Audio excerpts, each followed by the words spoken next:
Late last night and early today, at my direction, the United States Armed Forces conducted an extraordinary military operation in the capital of Venezuela.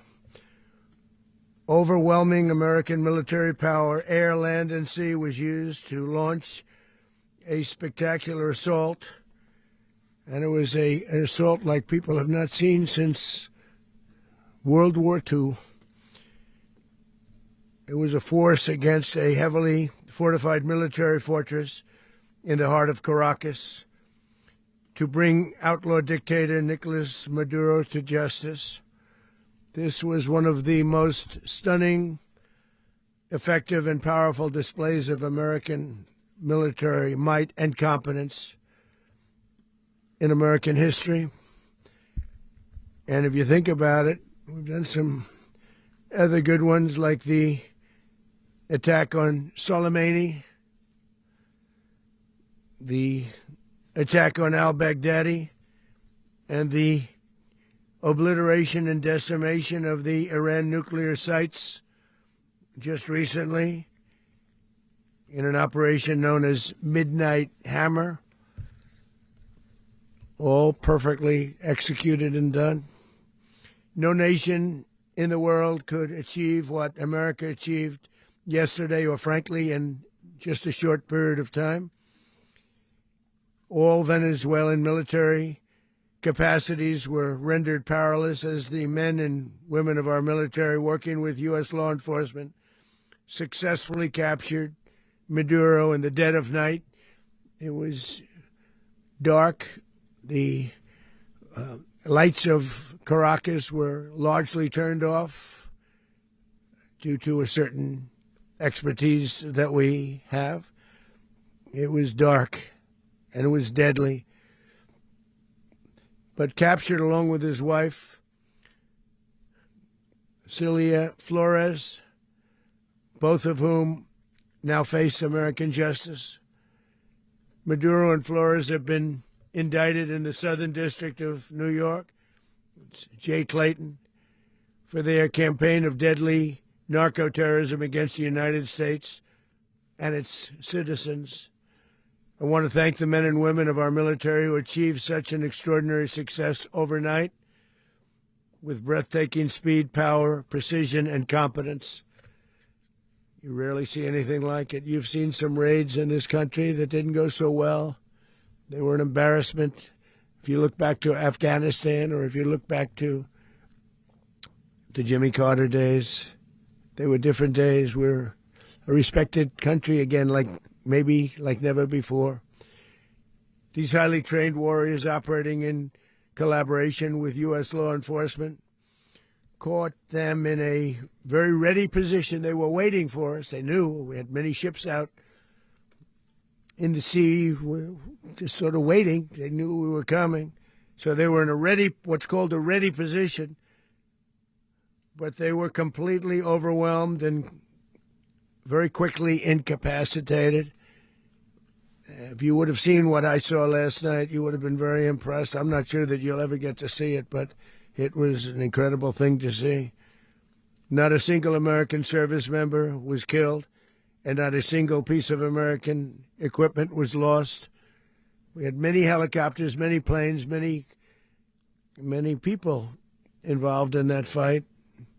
But think of that, not one piece of military equipment was lost, not one service member was, more importantly, killed. The United States military is the strongest and most fearsome military on the planet, by far, with capabilities and skills our enemies can scarcely begin to imagine. We have the best equipment anywhere in the world.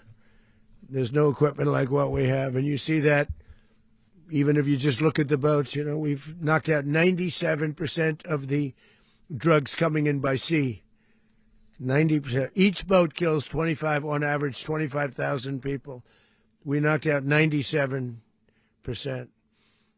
And those drugs mostly come from a place called Venezuela. We're going to run the country until such time as we can do a safe, proper, and judicious transition. So We don't want to be involved with having somebody else get in, and we have the same situation that we had for the last long period of years.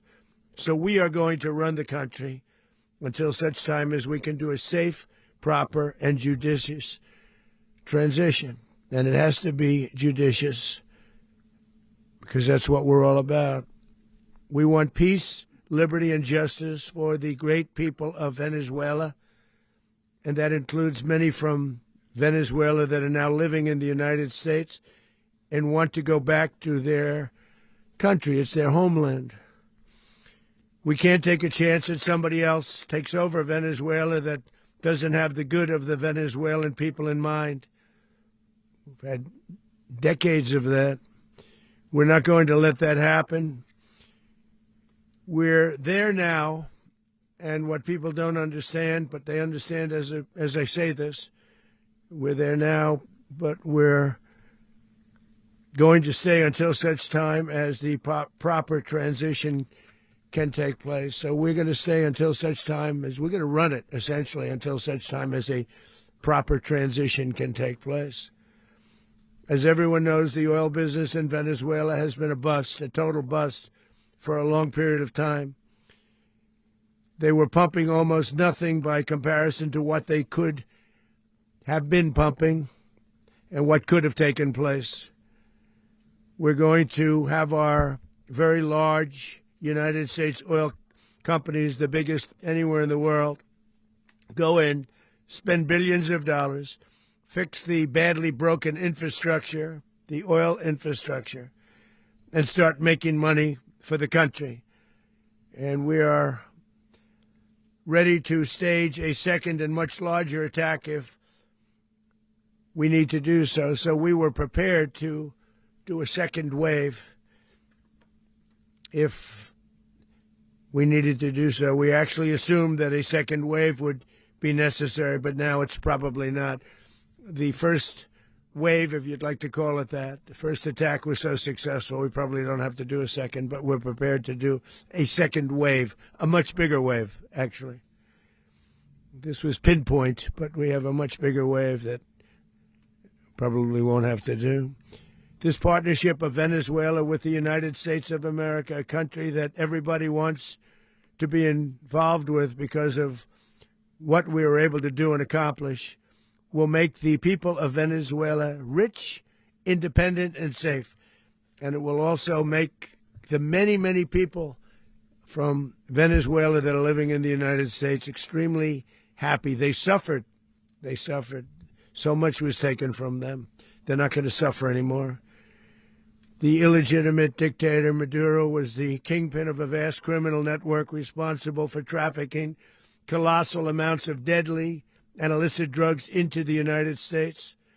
As alleged in the indictment, he personally oversaw the vicious cartel known as Cartel de las Solas, which flooded our nation with lethal poison, responsible for the deaths of countless Americans, the many, many Americans. Hundreds of thousands over the years of Americans died because of him. Maduro and his wife will soon face the full might of American justice and stand trial on American soil. Right now, they're on a ship they'll be heading to, ultimately, New York, and then a decision will be made, I assume, between New York and Miami or Florida. But we have people where the overwhelming evidence of their crimes will be presented in a court of law. And I've seen it. I've seen what we have. It's both horrible and breathtaking that something like this could have been allowed to take place. For many years after his term as president of Venezuela expired, Maduro remained in power and waged a ceaseless campaign of violence, terror, and subversion against the United States of America, threatening not only our people, but the stability of the entire region. And you all saw it. In addition to trafficking gigantic amounts of illegal drugs that inflicted untold suffering and human destruction all over the country, all over, in particular, the United States, Maduro sent savage and murderous gangs, including the bloodthirsty prison gang, Tren de Aragua, to terrorize American communities nationwide, and he did indeed. They were in Colorado. They took over apartment complexes. They cut the fingers off people if they called police. They were brutal, but they're not so brutal now. And I just have to congratulate our military, Pete and everybody, and our National Guard, because the job that they've done, whether it's in Washington, D.C., where we have a totally safe city, where it was one of the most unsafe cities anywhere in the world, frankly, and now we have no crime in Washington, D.C. We haven't had a killing. We had the terrorist attack a few weeks ago, a little bit of a different kind of a threat, but we haven't had a killing in a long period of time, 6-7 months. We used to have two, on average, 2 a week in Washington, our capital. We don't have that anymore. The restaurants are opening. Everyone's happy. They're going, they're walking their daughters, they're walking their children, their wives. They walk to restaurants. Restaurants are opening all over Washington, D.C. So I want to thank the National Guard. I want to thank our military. And I want to thank law enforcement. Been amazing. And they should do it with more cities. We're doing it, as you know, and we're doing it in Memphis, Tennessee right now, and crime is down. We've just sort of started a few weeks ago, but crime is down now 77%. And the governor of Louisiana called, great person, and he wanted us to help him, as you know, in a certain very nice part of Louisiana. And we have done that. And it was a rough section, and we have crime down. I understand it's down to almost nothing already after 2.5 weeks. New Orleans, it's down to almost nothing, and we've only been there for 2.5 weeks. Can't imagine why governors wouldn't want us to help. We also helped, as you know, in Chicago, and crime went down a little bit there. We did a very small help because we had no working ability with the governor. The governor was a disaster, and the mayor was a disaster. But it knocked down crime. But we're pulling out of there. When they need us, we'll know. You'll know. You'll be writing about it. And likewise, Los Angeles, where we saved Los Angeles early on, where the head of the police department made a statement that if the federal government didn't come in, we would have lost Los Angeles. That's long after the fires. That's when they had the riots in Los Angeles. We did a great job. Got no credit for it whatsoever, but that's okay. It doesn't matter. We don't need the credit. But we'll be pulling out when they need us. They'll call, or we'll go back if we have to. We'll go back. But we did a great job in various cities. But the place that we're very proud of is Washington, D.C., because it's our nation's capital. We took it from being a crime-ridden mess to being one of the safest cities in the country. But the gangs that they sent raped, tortured, and murdered American women and children. They were in all of the cities I mentioned, Tren de Aragua. And they were sent by Maduro to terrorize our people, and now Maduro will never again be able to threaten an American citizen or anybody from Venezuela. There will no longer be threats. For years I've highlighted the stories of those innocent Americans whose lives were so heartlessly robbed by this Venezuelan terrorist organization. Really one of the worst. One of the worst, they say the worst. Americans like 12-year-old Jocelyn Nungary from Houston. Beautiful Jocelyn Nungary, what happened to her? They, as you know, they kidnapped, assaulted, and murdered by Tren de Aragua animals. They murdered Jocelyn and left her dead under the bridge. There was a bridge that will never be the same to so many people after seeing what happened. As I've said many times, the Maduro regime emptied out their prisons, sent their worst and most violent monsters into the United States to steal American lives. And they came from mental institutions and insane asylums. They came from prisons and jails. The reason I say both, they sound similar. Actually, prisons a little bit more hostile, a little bit tougher. A mental institution isn't as tough as an insane asylum, but we got them both. They sent from their mental institutions. They sent from their jails, prisons. They were drug dealers. They were drug kingpins. They sent everybody bad into the United States, but no longer. And we have now a border where nobody gets through. In addition, Venezuela unilaterally seized and stole American oil, American assets, and American platforms, costing us billions and billions of dollars. They did this a while ago, but we never had a president that did anything about it. They took all of our property. It was our property. We built it. And we never had a president that decided to do anything about it. Instead, they fought wars that were 10,000 miles away. We built Venezuela oil industry with American talent, drive, and skill, and the socialist regime stole it from us during those previous administrations, and they stole it through force. This constituted one of the largest thefts of American property in the history of our country. Considered the largest theft of property in the history of our country. Massive oil infrastructure was taken like we were babies, and we didn't do anything about it. I would have done something about it. America will never allow foreign powers to rob our people or drive us back into and out of our own hemisphere. That's what they did.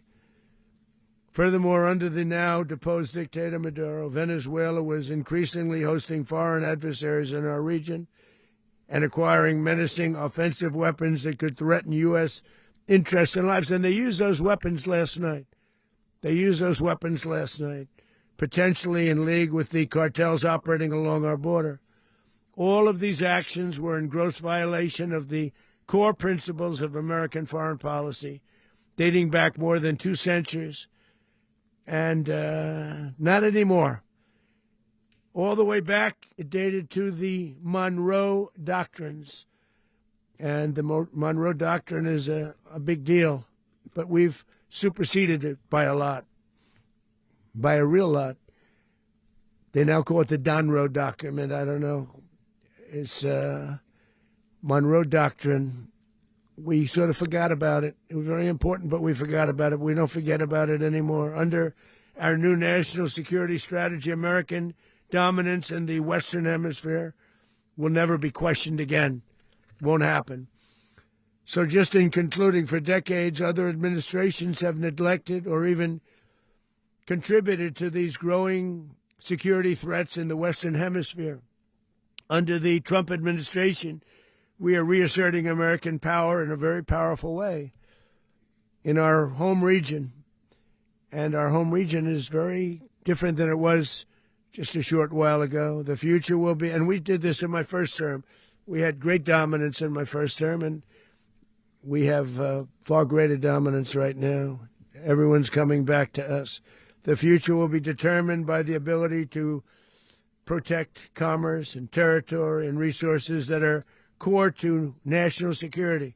These are core to our national security.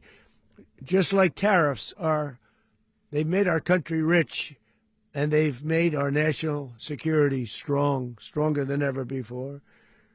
But these are the iron laws that have always determined global power. And we're going to keep it that way. We will secure our borders. We will stop the terrorists. We will crash the cartels. And we will defend our citizens against all threats, foreign and domestic. Other presidents may have lacked the courage or whatever to defend America. But I will never allow terrorists and criminals to operate with impunity against the United States. This extremely successful operation should serve as warning to anyone who would threaten American sovereignty or endanger American lives. Very importantly, the embargo on all Venezuelan oil remains in full effect. The American Armada remains poised in position, and the United States retains all military options until United States demands have been fully met and fully satisfied. All political and military figures in Venezuela should understand what happened to Maduro can happen to them, and it will happen to them if they aren't just fair, even to their people. The dictator and terrorist, Maduro, is finally gone in Venezuela. People are free. They're free again. It's been a long time for them, but they're free. America is a safer nation.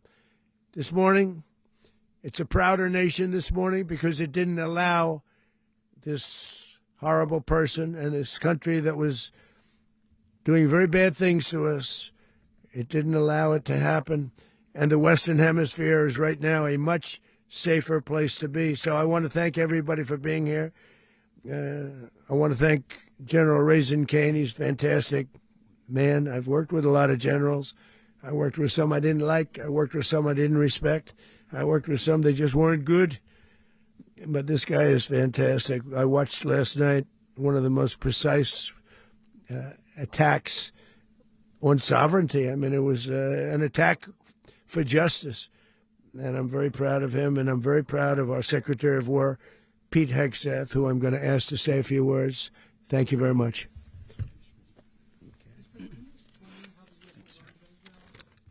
Well, thank you, Mr. President. Finally, a commander-in-chief the world respects and the American people deserve. And as the President said, words can barely capture the bravery and the power and the precision of this historic operation. A massive joint military and law enforcement raid flawlessly executed by the greatest Americans our country has to offer. American warriors are second to none, the best in the world and the best of our country. What all of us witnessed last night was sheer guts and grit, gallantry, and glory of the American warrior. I'm simply humbled by such men. And I tip my hat to our chairman, Dan Raisin Caine, and all those Americans who stood watch last night. Our warriors are the elite of America, and again, President Trump has your back. No other country on planet Earth, and it's not even close, could pull this kind of operation off. And no other president has ever shown this kind of leadership, courage, and resolve, the most powerful combination the world has ever seen. As the president said, our adversaries remain on notice. America can project our will anywhere, anytime. The coordination, the stealth, the lethality, the precision, the very long arm of American justice, all on full display in the middle of the night. Nicolas Maduro had his chance, just like Iran had their chance, until they didn't and until he didn't. He effed around, and he found out. President Trump is deadly serious about stopping the flow of gangs and violence to our country, deadly serious about stopping the flow of drugs and poison to our people, deadly serious about getting back the oil that was stolen from us, and deadly serious about reestablishing American deterrence and dominance in the Western Hemisphere.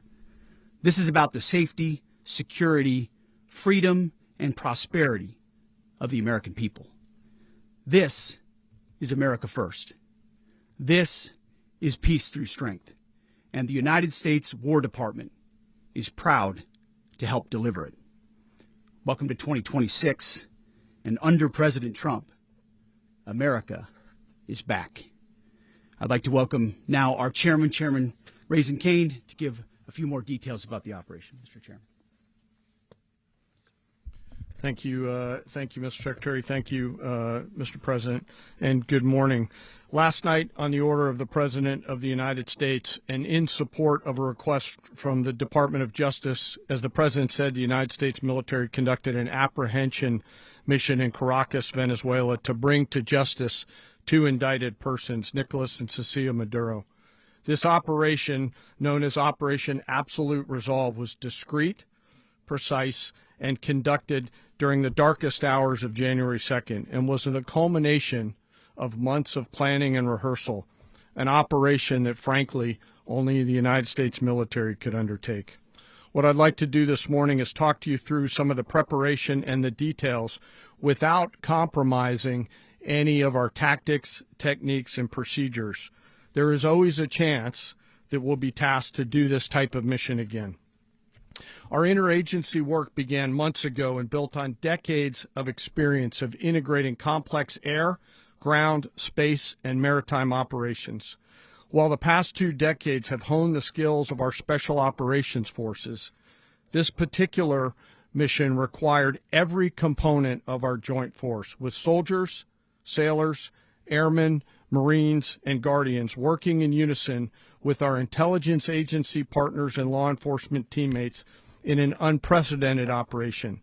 We leveraged our unmatched intelligence capabilities and our years of experience in hunting terrorists, and we could not have done this mission without the incredible work by various intelligence agencies, including the CIA, NSA, and NGA.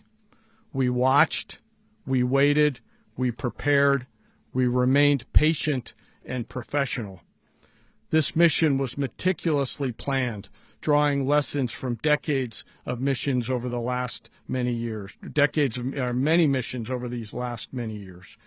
This was an audacious operation that only the United States could do.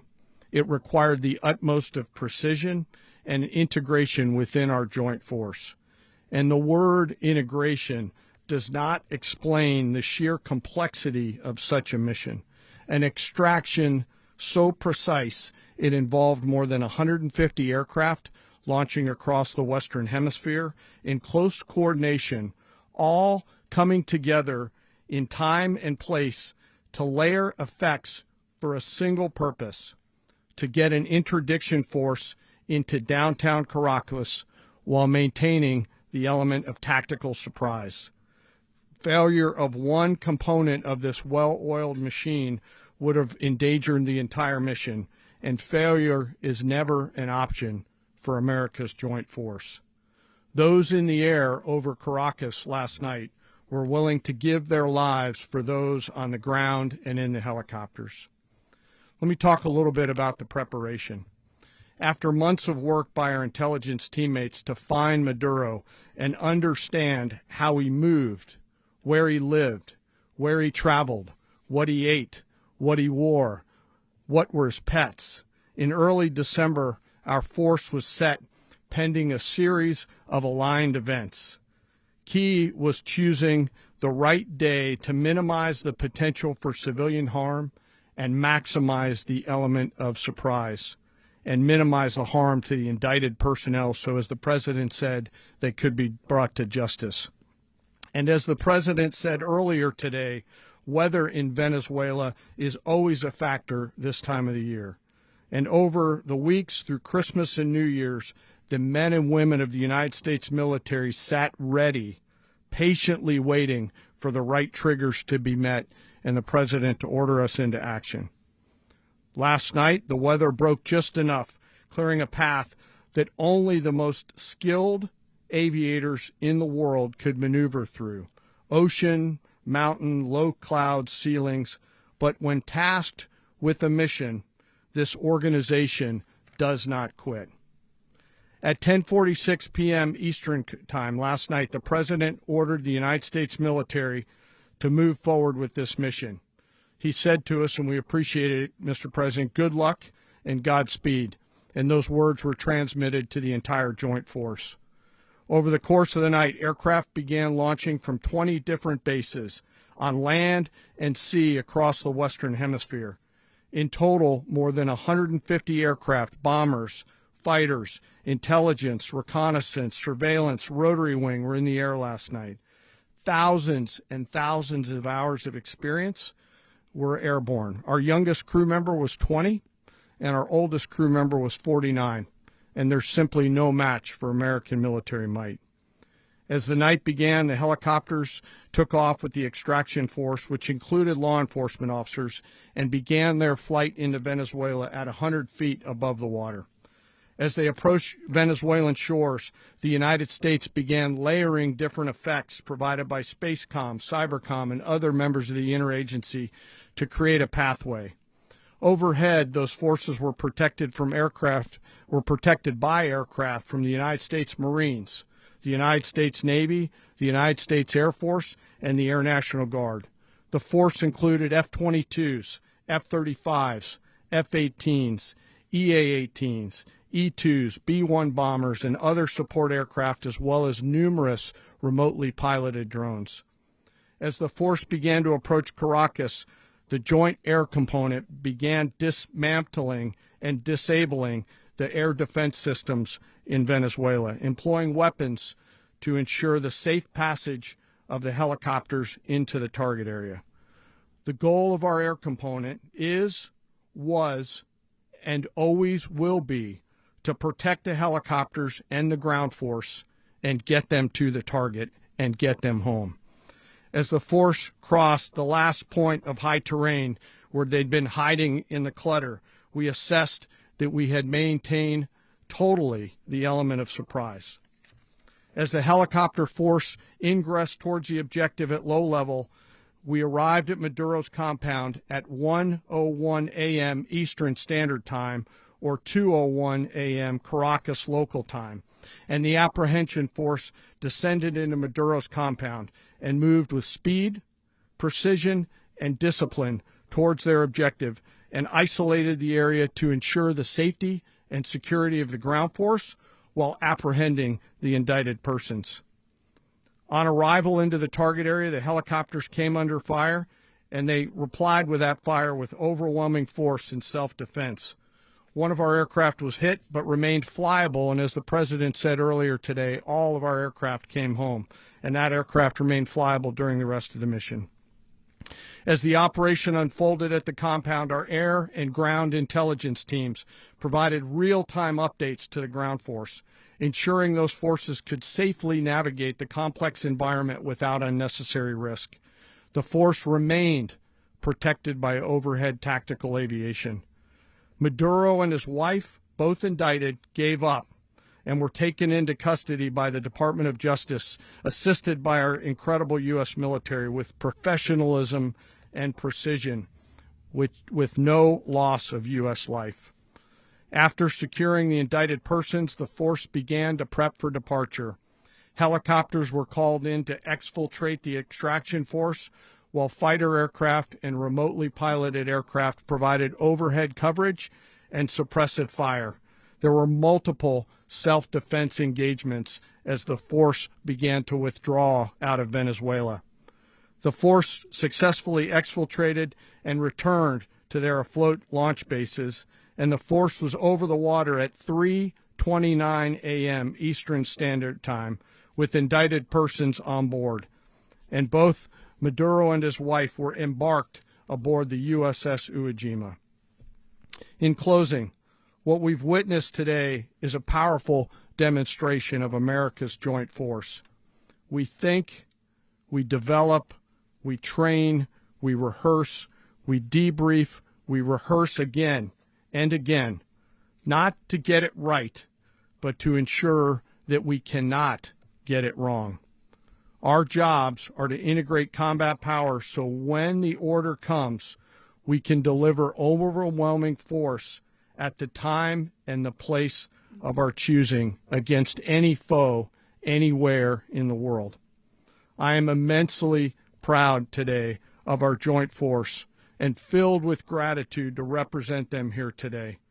There is simply no mission too difficult for these incredible professionals and the families that stand by them and support them. As we stand here this morning, our forces remain in the region at a high state of readiness, prepared to project power, defend themselves, and our interests in the region. This operation is a testament to the dedication and unwavering commitment to justice and our resolve to hold accountable those who threaten peace and stability.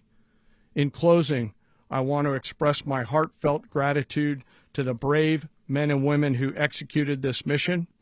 Their courage and tireless commitment to our nation are what makes us strong. Thank you, Mr. Secretary, and thank you, Mr. President.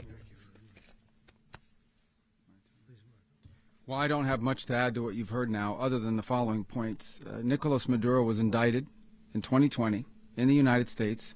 He is not the legitimate president of Venezuela. That's not just us saying it. The first Trump administration, the Biden administration, the second Trump administration, none of those three recognized him. He's not recognized by the European Union and multiple countries around the world. He is a fugitive of American justice with a $50 million reward which I guess we saved $50 million.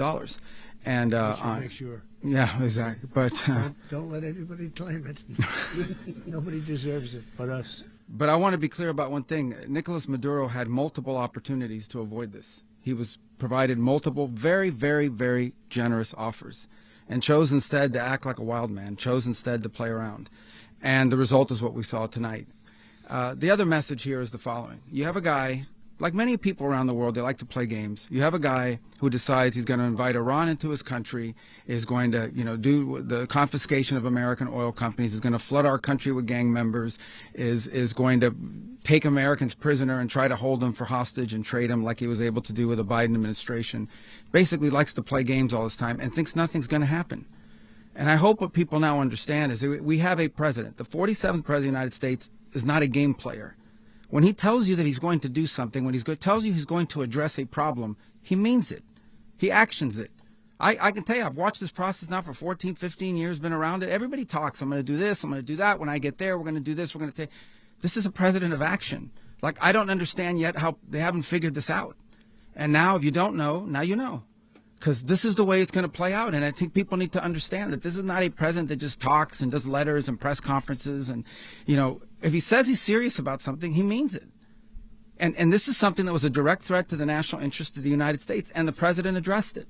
There's a president of peace, by the way. I told you what I just said earlier. This guy had multiple opportunities to find his way somewhere else and figure out another. He could have been living somewhere else right now, very happy. But instead, he wanted to play big boy. And so now, he's got other sets of problems on his hands. And but I think that the message here should be for the world. Look, the president doesn't go out looking for people to pick fights with. He's not generally wants to get along with everybody. We'll talk and meet with anybody. But don't play games. Don't play games with this president's in office because it's not going to turn out well.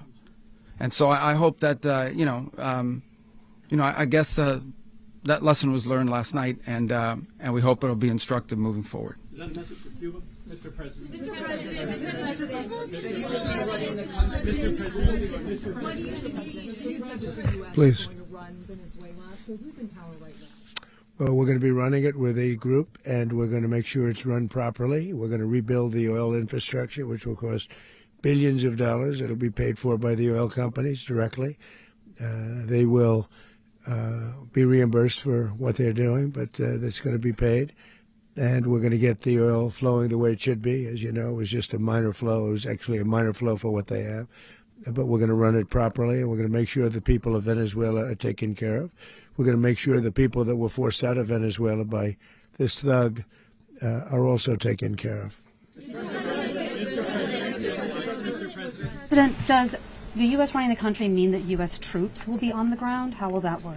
Well, they always say boots on the ground. Oh, so we're not afraid of boots on the ground if we have to have. We had boots on the ground last night at a very high level, actually.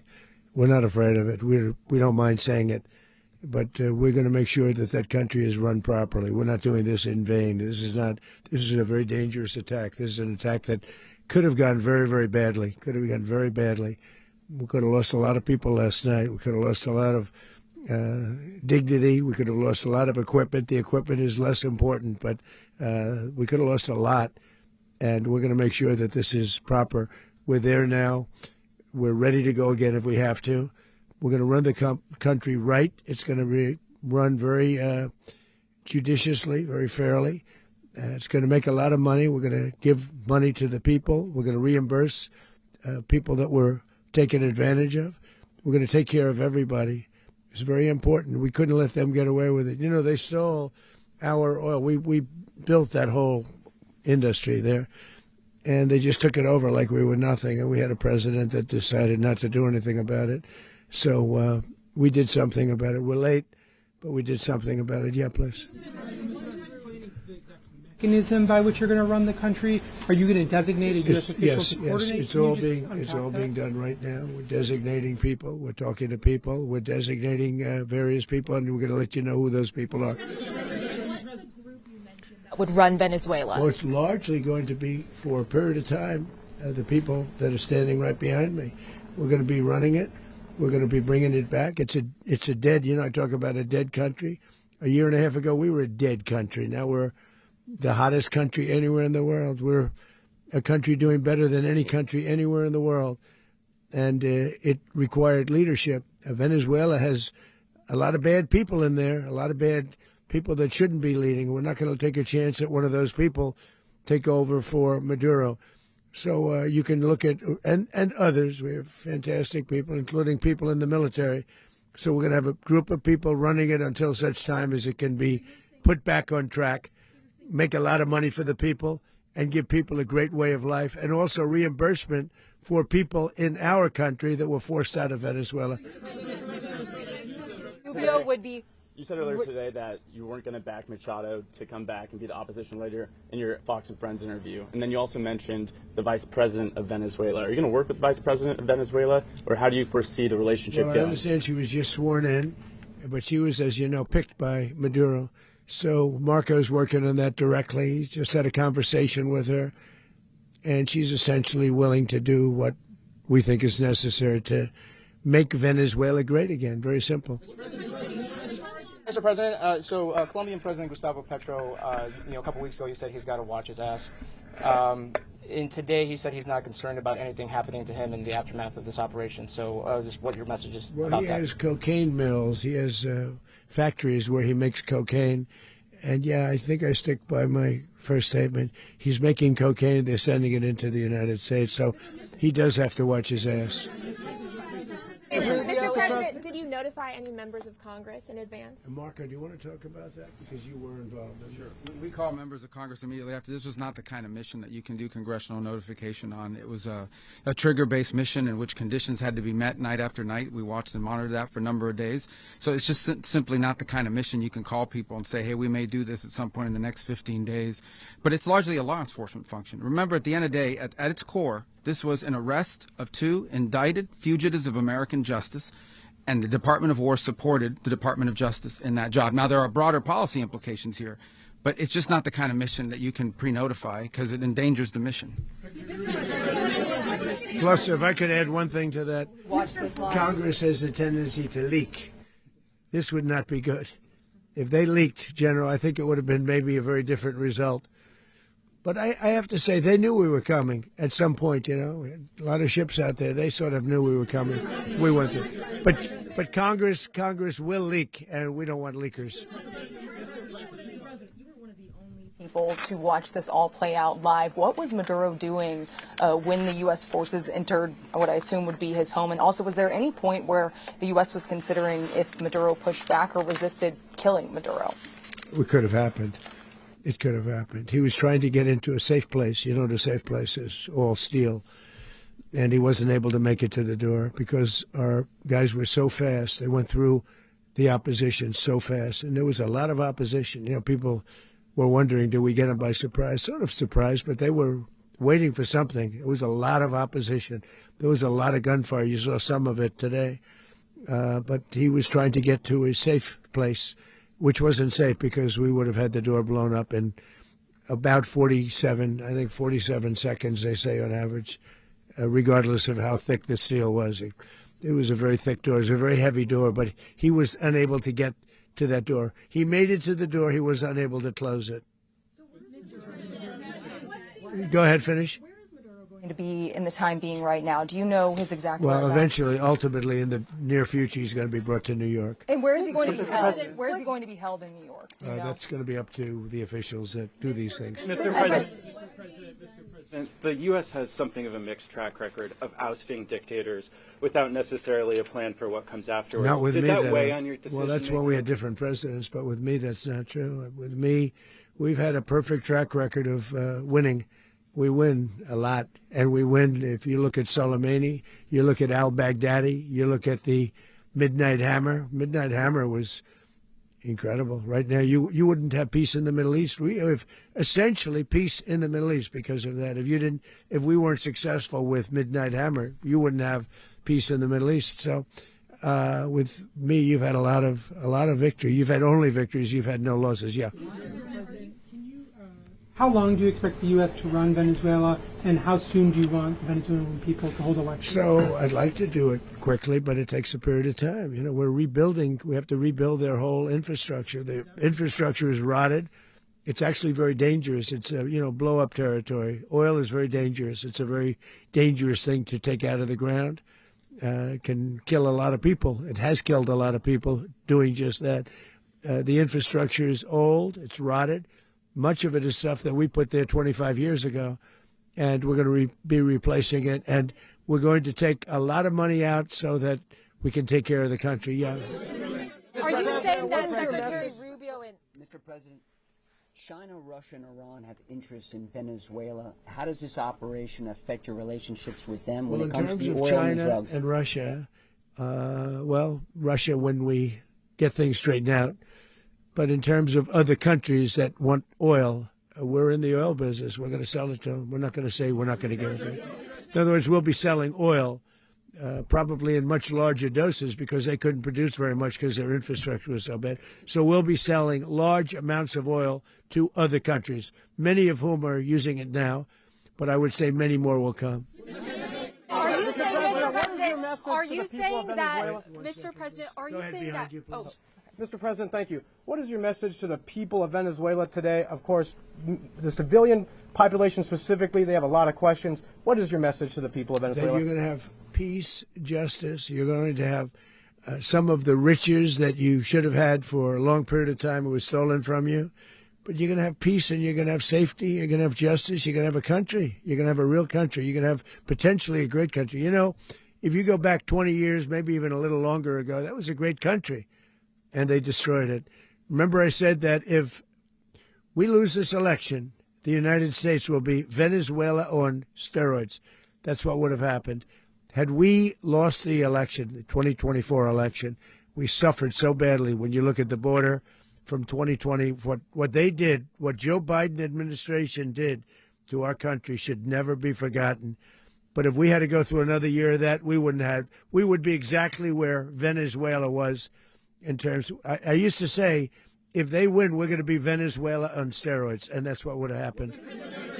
President, thank you. Are you saying that Secretary Hegseth and Rubio are going to be running Venezuela, and will you be sending in U.S. military troops to provide? They're going to be a team that's working with the people of Venezuela to make sure that we have Venezuela right. Because for us to just leave, who's going to take over? I mean, there is nobody to take over. You have a vice president who's been appointed by Maduro. And right now she's the vice president, and she's, I guess, the president. She was sworn in as president just a little while ago. She had a long conversation with Marco, and she said, we'll do whatever you need. I think she was quite gracious, but she really doesn't have a choice. We're going to have this done right. We're not going to just do this with Maduro, then leave like everybody else, leave and say, let it go to hell. If we just left, it has zero chance of ever coming back. We'll run it properly. We'll run it professionally. We'll have the greatest oil companies in the world go in and invest billions and billions of dollars and take out money, use that money in Venezuela. And the biggest beneficiary are going to be the people of Venezuela. And also, I can't stress this strongly enough, the people that got thrown out of Venezuela that are now in the United States, and frankly, some want to stay and some probably want to go back. Yeah. In the country, and were any of the detained Americans? Well, right now they're very protected because nobody's going to mess with us. They're very protected. The people of, and we let them know that you better not touch one of them. Are you concerned that bad elements of the Maduro regime will remain in place? Well, we know who they are. We're on them, and they're acting much differently now than they would have acted 2 days ago. Okay, wait, behind you, please. Mr. President, why is running a country in South America America first? Well, I think it is because we want to surround ourselves with good neighbors. We want to surround ourselves with stability. We want to surround ourselves with energy. We have tremendous energy in that country. It's very important that we protect it. We need that for ourselves. We need that for the world. And we want to make sure we can protect it. Yes, sir. Please, go ahead. Yeah, is there a message for Cuba and Diaz-Canel? Well, Cuba is an interesting case. Cuba is, not doing very well right now. That system has not been a very good one for Cuba. The people there have suffered for many, many years. And I think Cuba is going to be something we'll end up talking about because Cuba is a failing nation right now, very badly failing nation.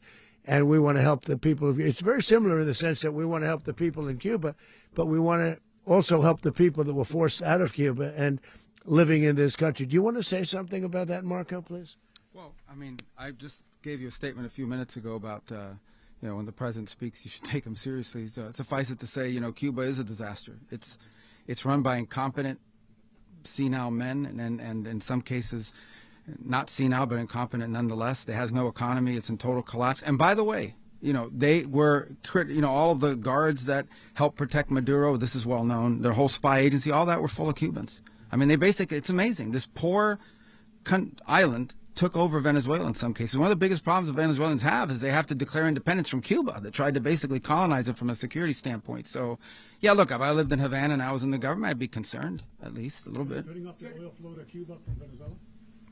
Well, the president already announced a week ago that anything that's sanctioned, it's sanctioned oil, it's not going to be allowed to get there. So that's a pre-existing. The answer is yes. Yes.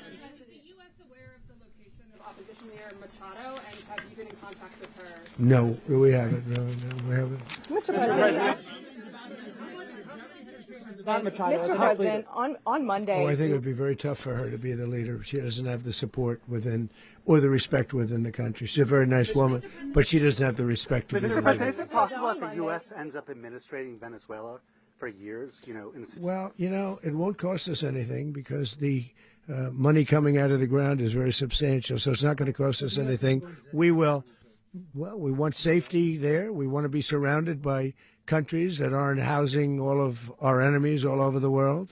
That was happening, and you don't want to have that. But we're going to be rebuilding, and we're not spending money. The oil companies are going to go in. They're going to spend money. We're going to take back the oil that, frankly, we should have taken back a long time ago.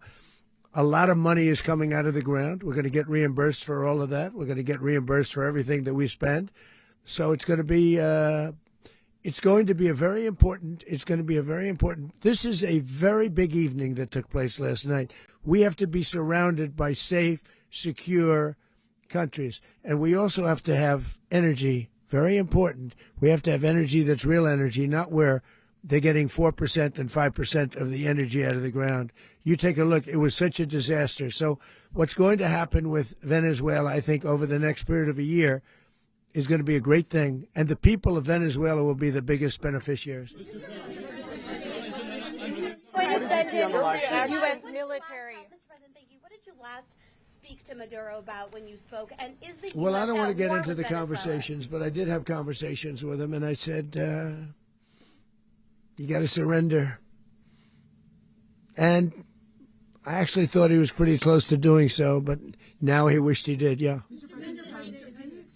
You said that Maduro is responsible for drug trafficking. You recently pardoned the former president of Honduras, who was convicted of many drug trafficking. Can you explain how these two situations are different? And would you ever pardon Maduro? I endorsed, as you know, the winning president, the man who won in Honduras. I endorsed the man who won in Chile. I endorsed the man who won in Argentina.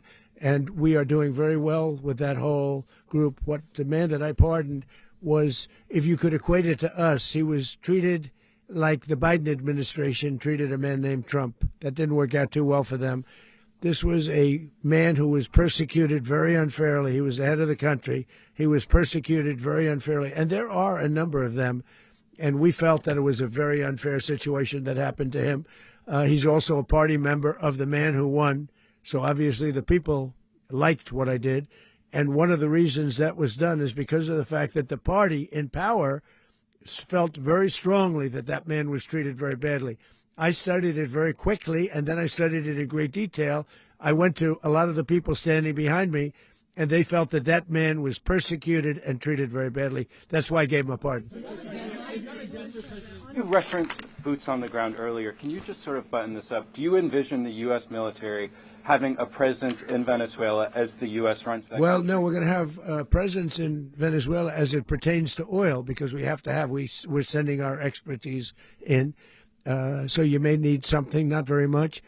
But no, we're going to be taking out a tremendous amount of wealth out of the ground.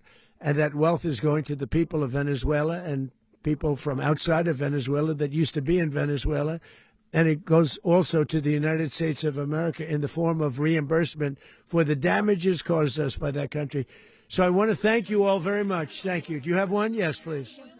You were so nice before. I'm going to give you the final question. Go Thank ahead. you, Mr. Unless President. it's a bad question, in It's which about case I'll Putin. go one word. It's about who? It's about Putin, if you want. About Putin. Well, that's always nice You had to a talk phone, about Putin.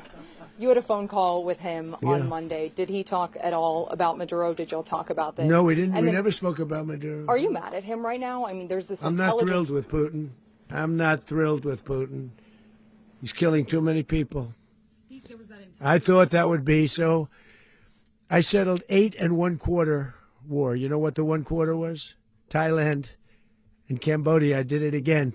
They broke out, and I did it in about 5 hours, and I settled it. I'm giving myself 1/4, so I'm up to now 8 1/4. In other words, I settled the war, but then they broke out. They had a pretty bad breakout over the last 4 days. I got them to go back to peace, so I only give 1/4. I thought the easiest one would be, one of the easier ones would be Russia, Ukraine.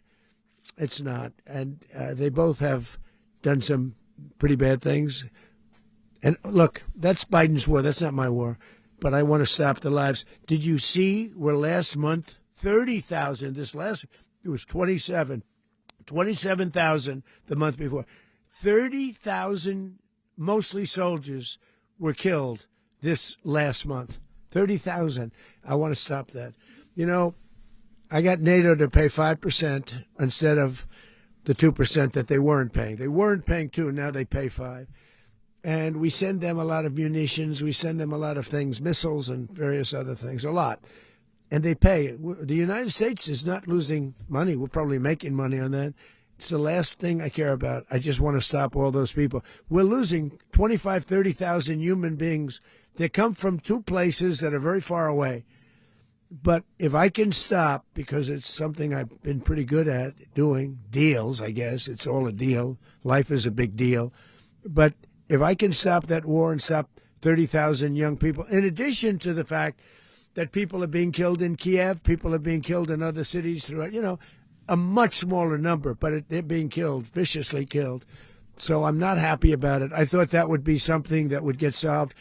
We have Mr. Witkoff here. I think that we're making progress, but that's a war that should have never happened. If I were president, it would have never happened. Putin says it. Everybody says it. If I were president, that would have never happened. But I inherited that war. That was Joe Biden, Zelensky, and Putin. I came into the situation, and it's a mess. And I will say this. I watched an operation last night that was so precise, that was so brilliant. I mean, it was incredible. If we had our people, like this general and our people involved, that war would not have gone on very long, that I can tell you. That war, to use an old term, that war has become a bloodbath, and we want it to get stopped. Thank you very much, everybody.